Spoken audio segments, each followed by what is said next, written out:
It's Rosecrans Vic right here with my guy Vince Ash. What it is, fam? It's the deal, bro. You feeling? How you living? Good, man. Shit, getting a lot of work done. That's what's up. So, how you getting accustomed to LA? man, I ain't gonna lie. Like at first, because of all the COVID shit or whatever, it was like real dry. But like it's been teeing up the last couple weeks though, so I've been fucking with it for sure. Yeah. Actually, let me make you more at home. What color do you want the background to be? Shit, nigga, we can make it black. You feel what I'm saying? Okay. You know, my shit going on. Yeah. So you said so you got here basically when it was COVID time. So like you haven't been able to really see the city like that, or like what kind of parts of LA have you been frequenting or what? Man, shit. So like we've been around like Melrose, all that shit, Sunset, all the like the touristy, popular shit, or whatever. You feel what I'm saying? But like we've been moving around. You feel what I'm saying? But it's been cool just seeing like, you know, just the differences between here and like Chicago or like the crib, something like that. You feel me? But I'm been fucking with it though for sure. So you're originally from Hammond, Hammond, Indiana.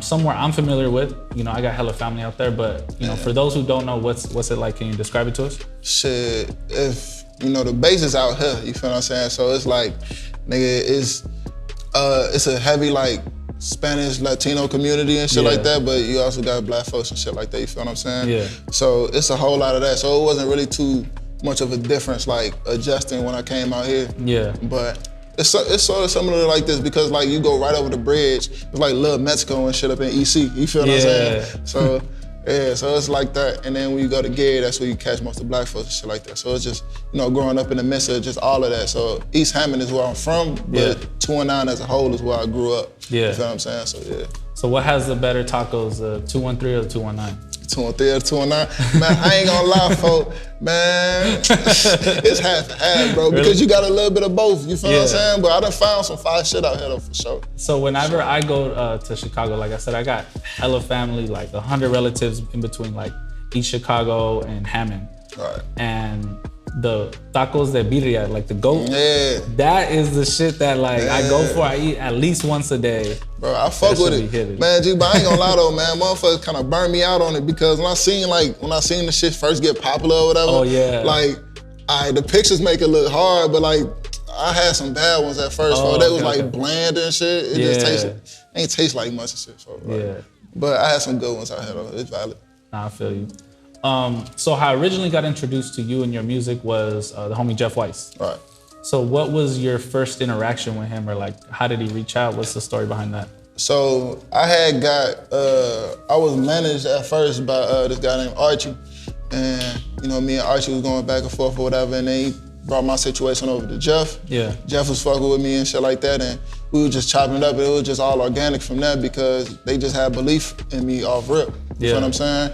You know, we got into a situation, which I felt was beneficial to me because at the time I felt like the only thing that I really need is like exposure. You feel what I'm saying? And he was able to give me that, be able to put me on like a different stage and shit. So forever grateful for that. Nah, most definitely. Like, he is one of the top, if not the top, like hip hop writer, period. You know what I'm saying? So it's like with his cosign, like when he was like, yo, check out Vince Ash, and I'm like, okay, cool, check it out. And then I'm like, oh shit, like, the fuck? Like, where'd this guy come from? You know what I'm saying? Like, okay, I didn't even know that dog had like all that influence that he got. You feel what I'm saying? Like, he surprised me. Folk come around looking like tall Jesus and shit. Like, you would never suspect. That's what I'm saying. Yeah. Have you ever gotten one of those like phone calls where he just like rambles on for like an hour? Man, I fuck with him, bro. But yeah, dog could talk like a motherfucker. God, I fuck with him though. There'll be times where, you know, he'll just call me, like we'll be talking about some shit and then we'll get sidetracked for like an hour just talking about the most random shit, but it's so interesting, and then he'll just go off on something, talking mad shit about something that happened, and I'm just listening to it. I'm like, Jeff being Jeff right now. Like, you just sit there like, okay, Well, I fuck with dog though. No, of course. So another, you know, I think the first time I met you was at South by. 2019 March, and you performed at our Don't Come to LA stage. I was super hyped to have you on. And I heard that you guys drove from Indiana to Texas. So if you could tell me some about that, road trip, you know, and just that being at South by and just everything. We almost died twice and the car broke down. Tell the story. Get into it. So look, so we was driving in a homie like Pop's truck and shit like that, right? And shit, I mean, like we needed some way to get down there, you feel what I'm saying? You know, we still on the come on, some motherfuckers needed, you know, we ain't had a bread situated. But look, so we get the car, we driving, and the thing that's fucked up is, like, what the fuck was it? Was it like the brake or something? It was the brakes or something on the side was fucked up or whatever. So like we wasn't able to go in reverse sometimes. Got it a lock up on our ass and shit. And then like, nigga, it was raining and shit. The car broke down in Hope, Arkansas. You feel what I'm saying? For the boys and some motherfucker, and then some random people and shit just end up helping us out or whatever. We ain't get no tickets for nothing. God bless, cause we had some shit with it, you feel what I'm saying? What was it like in Hope? Like, red dirt roads, it looked like slavery for real. I was gonna say, like, crazy. You run into the Klan out there? That's what it looked like, you feel what I'm saying? Everything was like, still like wooden area, bro. I ain't gonna lie to you, I thought slavery the whole time we going through that motherfucker, you feel me? Red dirt, all that shit. But it was cool though, you feel what I'm saying? Motherfucker looked out for us. That's good. And then shit, we made it down Southern there. hospitality. Yeah. Like drove the whole way through, no motherfucking hotel, stuff, none of that shit. Wow. Yeah. You know, homie, some troopers, you feel what I'm saying? Rotating the spots, but shit, we had to make it down there, you feel me? Nah, yeah, for real, because I remember seeing everybody on stage and then just thinking like, oh, that's fire, like, they all got down here. And then I don't know who told me like, yeah, they all came in one car. And I'm like, yo, like, it's real. I'm like, yo. So you just know the performance is gonna be good because you're putting your whole life on the line for this that's shit. exactly what it is, fam. I mean, like, your level of dedication, like you reap what you sow, you feel what I'm saying? So shit, nigga, it was we ain't got no shows out up at the crib, nigga. Y'all want us to perform in Texas, we there, nigga. I would've walked there, nigga, like, oh God. Motherfuckers is hungry for this shit, but that's the difference between you and other people, you know what I'm saying? Right, you gotta be hungry. You gotta really, really want it. And you guys really did kill that shit, bro. Like, Appreciate it was that. like one of my favorite performances. The energy you guys brought, Appreciate you know that. what I'm saying? Just the everything, the aesthetic, you guys had it down. Like, you could never tell that it was like you guys are still on the come up, the way you guys presented yourself. I appreciate that. Listen, Angie, I'm glad motherfuckers is watching this shit, you feel what I'm saying? So like we can get more shows, you feel me? But dog, like that's the whole shit, you feel me? We want to perform at like a high level because I mean, you know, you're on that stage, you gotta give people a show, you know? Exactly. And how did you like Austin and the whole like South by? Did you guys stick around and look at other shit? Crazy. Yeah. They looked at other shit, nigga, we looked at the hoes, nigga. It was nothing but thickness on them streets. Nigga, 6th Street is lit. Nothing but thickness on them streets, man. I was fucking with it though, for real. No, that's what's up. Yeah. So and then, you know, we go into like 2020 and you release a project, right? Vito? Yeah. So tell me a little bit about Vito and like the whole kind of concept behind it and everything. Man, with Vito, I had really was just trying to get more diverse on my shit and then a little bit more detail on my writing. So that's why he had like all the different type of songs and shit. We ran into some sample clearances with the re-release, but like songs like What a G Like and Let Me Know really just like showed that I could rap about some other shit other than just street shit, you feel what I'm saying? But like doing shit like that or whatever, I felt like it was just needed. So I put that project together. That's dope. I noticed a lot of mafia themes in your music. Where does that come from?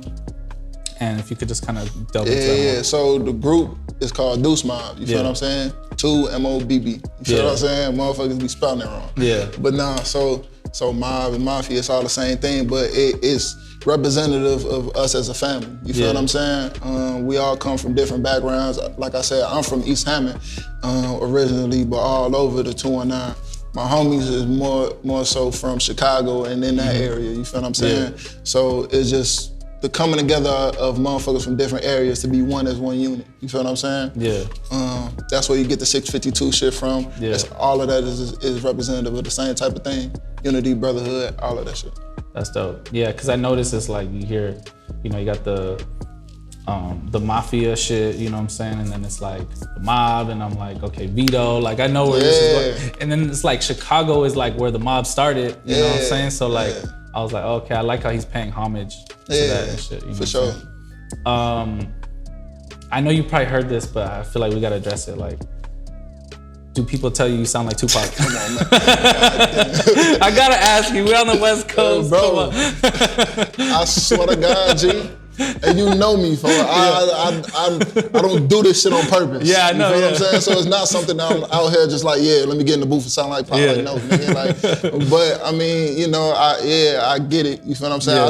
I try to separate myself from it because at the end of the day, as an artist or as just a man, period, I don't want to be compared to no other person. Yeah. You know what I'm saying? But at the same time, I respect it for what it is because I mean, shit, dog was like the greatest to do this shit. Yeah. So, you know. And are you a fan of his? Yeah, of course. Yeah. Of course. I mean, like I couldn't listen to this type of music and say I'm not a fan. Like, Yeah. That'd just me trying to be on some extra cocky shit. Exactly. Like, no, I never heard of him. Yeah, like, come on, my nigga. What's your favorite Pac song? Let's see, motherfucker. Hearts of Man. Okay. Yeah. Yeah. It's like the third song of All Eyes on Me. Either that or Stand Out the World to My River. Like that's fine. Yeah. Can you say my ambitions as a rapper? I'm not doing that shit, bro. You got me fucked up. I'm just playing. You got me fucked up. You tried that shit. Nah, I'm just playing. Nah. So, you know, recently you inked the deal with Goliath. Mm-hmm. Tell me about that, you know, Paul Rosenberg, like meeting him and just like having that, you know, machine behind you. Yeah, so really we was just, after we had dropped the video project or whatever, it was like when we had dropped the Do or Die project, got a little label motherfuckers talking and wanna, you know, chop it up. Yeah. But, you know, at this point in time, it just seemed like what made the most sense. Yeah. You know what I'm saying? I felt like the right amount of energy was gonna get put into it to put me at another level. Yeah. And then just having like, I guess the network of connections and motherfuckers like around. Yeah. You feel what I'm saying? I felt like could just help elevate whatever I'm doing right now. You feel what I'm saying? Yeah. No, and it's dope because a lot of people I respect, you know, like even aside from Jeff have been hitting me like, yo, you heard of Vince Ash? I'm like, yeah, you know what I'm saying? Like it's been like some shit. Like I've heard of him, we had him perform at the shit, like the homie Brandon, yeah. You know what I'm saying? Like obviously Matt.